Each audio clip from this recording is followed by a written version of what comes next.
Olá pessoal, eu sou o Dr. Felipe Xavier, cirurgião plástico pela Universidade Federal do Paraná e membro da Sociedade Brasileira de Cirurgia Plástica. Eu vim aqui falar para vocês hoje sobre lipoaspiração. Na verdade, eu vou falar sobre segurança em lipoaspiração. Os pacientes, normalmente quando me procuram ou mandam mensagem, eles acabam questionando sobre a segurança do procedimento. Então é sobre isso que a gente vai falar. Antes de começar, é importante a gente frisar que a lipoaspiração ela foi inventada em 1977 por um cirurgião plástico chamado Lu, e esse procedimento só foi validado a partir de 1982. Então nós já temos aí 38 anos de evolução da técnica, deixando-a mais segura do que era antigamente.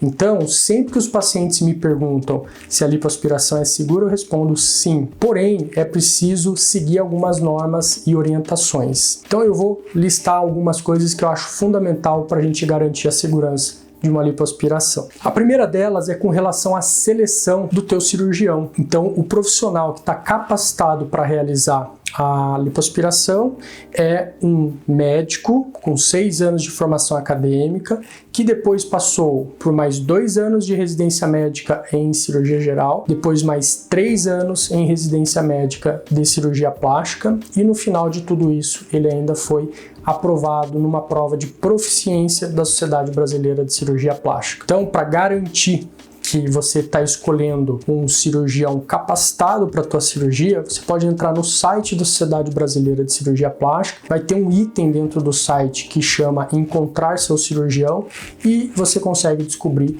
se ele é ou não membro da sociedade. Então esse é um ponto fundamental para a gente garantir segurança na lipoaspiração, a escolha correta do cirurgião. Depois é o local. Você não pode realizar a lipoaspiração em qualquer lugar. Não é possível realizar lipoaspiração em consultório. A lipoaspiração é um ato cirúrgico que deve ser realizado dentro do ambiente hospitalar, com toda a estrutura que vem junto, com equipe anestésica, todo o material de carrinho de anestesia, circulante, instrumentadora, todos os medicamentos à disposição. A lipoaspiração ela deve sempre ser realizada dentro de um ambiente hospitalar. O terceiro item que eu considero importante aqui para garantir uma segurança na lipoaspiração com relação à seleção do paciente. Primeiro é importante a gente definir se o paciente está apto ou não para realizar tal procedimento cirúrgico. Então, para isso, já na primeira consulta, a gente faz uma entrevista médica com uma avaliação detalhada sobre a condição de saúde atual e passada desse paciente. Perguntas como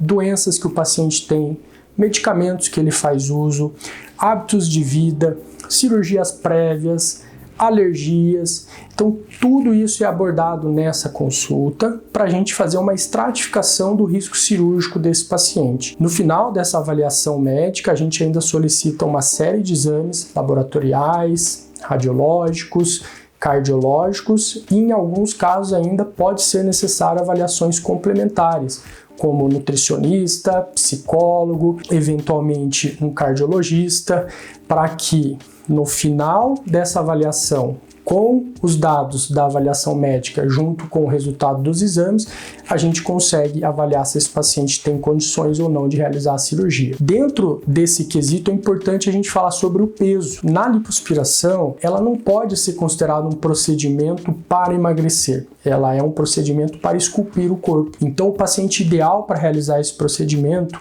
é aquele que está ou no peso normal ou num sobrepeso leve. O quarto item importante nessa avaliação de critério de segurança para a lipoaspiração é com relação à quantidade de gordura que a gente pode retirar desse paciente. As normas de segurança da Sociedade Brasileira de Cirurgia Plástica impõem um limite de 7% do peso corporal. Então, se esse paciente tem 60 quilos, ele pode lipoaspirar no máximo 4 litros e 200 ml. Então, nessa avaliação pré-operatória, nós já devemos calcular a quantidade mais ou menos que a gente vai conseguir retirar para também conversar e discutir com o paciente quais são as áreas mais importantes que ele julga para definir o corpo. Uma outra questão associada a essa parte do volume é as áreas que a gente pode lipoaspirar. Então, geralmente, as áreas possíveis de lipoaspiração é papada, braço, abdômen, lateral do abdômen, costa, coxa, culote, mas dificilmente a gente consegue fazer tudo isso num único ato. O limite que é imposto é de 40% da superfície corpórea. Geralmente a gente calcula cada área do corpo corresponde a 9% da superfície corporal. Então, se a gente for fazer uma lipoaspiração de abdômen, de costas e de coxa, mais ou menos aí entre 27% de superfície corpórea. E o nosso limite não pode ultrapassar 40%. Então, a gente selecionou o cirurgião, selecionou o local onde vai ser realizada essa cirurgia, o paciente está apto para fazer a cirurgia, foi discutido o volume máximo e as áreas onde serão lipoaspiradas. Então realizamos o ato cirúrgico e agora é fundamental as orientações pós-operatórias. E quais são elas? Começa com a drenagem linfática. Quando você faz uma lipoaspiração, ocorre uma separação da camada de gordura com a camada muscular, criando um espaço e nesse espaço vai acumular líquido. A drenagem linfática ela vem para auxiliar a difusão desse excesso de líquido para que ele não se acumule, não engrosse, não empedra e não forme irregularidades e fibrose. Então é necessário programar as sessões de drenagem linfática com uma fisioterapeuta habilitada. A outra questão também nessa parte de pós-operatório é o uso dos modeladores e das placas. Então o modelador, além de modelar o corpo, ele também reduz esses espaços que acumulam líquidos, vai acumular menos líquido, vai dar menos dor, menos inchaço e menos desconforto no pós-operatório. E seguir também todas as orientações do seu cirurgião, com relação à alimentação, a quantidade de líquido a ser ingerida, o uso de meia antitrombo, o uso das medicações adequadas, programar os retornos pós-operatórios para que você tenha o melhor desempenho na sua cirurgia. Então, se a gente seguir todos esses itens, sem exceção, a gente pode garantir uma cirurgia segura e com resultado previsível e que você provavelmente vai gostar bastante. Espero que vocês tenham gostado do vídeo e eu fico à disposição para qualquer dúvida que vocês tiverem. Podem mandar mensagem que eu vou ter o maior prazer em responder. Até a próxima!